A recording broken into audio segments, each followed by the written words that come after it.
মতো শ্রদ্ধা করি, দরিদ্রটাকে আমি বাবার মতো শ্রদ্ধা করি। যদিও সুভাষ চক্রবর্তী আমার পথপ্রদর্শক, এ নিয়ে কোনো দ্বিমত নেই। আপনার বিষয়টা তরিতবাবু জানেন? জানেন কিনা বলতে পারবো না। জানিয়েছেন যে এরকম দল থেকে? না, আমি বলেছি থাকতে পারবো না, কি বললেন? কোনো মন্তব্য করেন। কোনো নতুন দলে যাওয়ার কোনো চিন্তা? না তৃণমূলে বা বিজেপিতে? না, কোনো ভাব নেই। কি ভাবলেন? কিন্তু তোরাই যদি সব বলে দিস বাড়ি থেকে নিজেকে সরিয়ে নিচ্ছি, তারপরে ভাববো পরে। কি ভাববে? এখন কিছু ভাবতে বললো না, ভাবিনি, ভাবে তো বলেই দিতাম। যদি ভাবতে পারতাম তাহলে বলেই দিতাম কোথায় যাচ্ছি। যদি কোনো দল আপনাকে অফার করে না নিয়ে যাওয়ার জন্য, আপনাকে দলে যোগদান করার জন্য, আমি বললাম এখন কিছু ভাবিনি, আমার ভাববার স্তরেই আসি। মোহাম্মদ সেলিম কদিন আগে এসেছিল, কি আলোচনা হয়েছিল? না, সামান্য ব্যক্তিগত আলোচনা। কার সাথে? সেলিমের সঙ্গে। হ্যাঁ, সেলিমের সঙ্গে ব্যক্তিগত আলোচনা। কি আলোচনা? এমনি পারিবারিক কেমন আছো অমুক টুমুক। হঠাৎ আপনার বাড়ি আসতে গেল?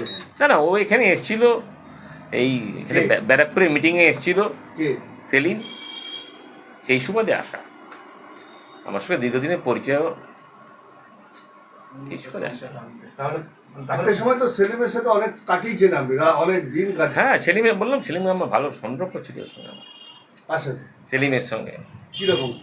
আর ওর সঙ্গে থেকেছি, খেয়েছি দিয়েছি, থেকেছি, ওর বাড়িতে থেকেছি বহুদিন, দিল্লির বাড়িতে থেকেছি, দেখেছি।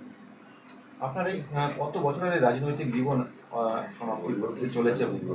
প্রায় 41 বছর, 31 হবে। আগে তো পার্টি মেম্বারশিপ পেতে গেলে আপনার 5-6 বছরের এগিয়ে নিতে হতো, এখন এগিয়ে লাগে না, 1 বছরই হয়ে যায় সব কিছু।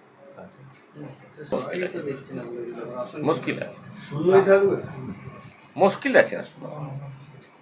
কংগ্রেসকে নেওয়ার পরে যাও, আগে যা ছিল কংগ্রেস নেওয়ার পরে আরও সব শেষ। সিপিএম ওই দিনই শেষ হয়ে গেছে। যে পার্টিতে কি কোনো চিঠি দিয়ে আপনার পদত্যাগের কথা জানাচ্ছেন? হ্যাঁ, জানি। চিঠি দিয়ে দিয়েছে। তাহলে ফাইনাল ডিসিশন কি নিচ্ছেন তাহলে?